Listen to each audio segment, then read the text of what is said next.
Rescuers have been digging mostly by hand in search of survivors buried under the debris in the city of Palu.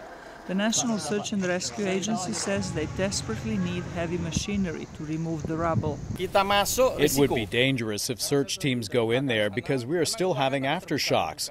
I really hope the local government will be able to get us heavy machinery. The powerful earthquake triggered tsunami waves as high as 6 meters, which devastated homes and swept people away.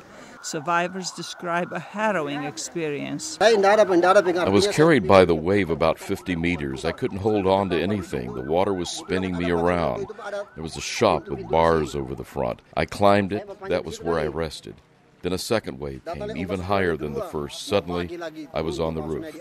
Someone told me my brother was okay, so I felt relieved.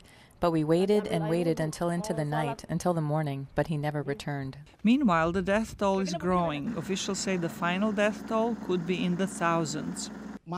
There are still unidentified bodies, as well as victims buried under ruins.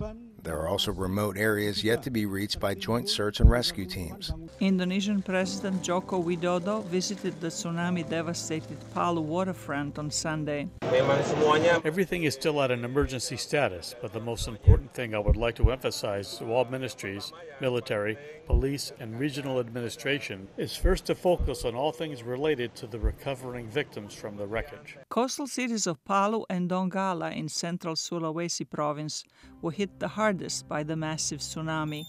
The region has experienced more than 200 aftershocks and serious damage to the airport, roads, communications, and other important infrastructure.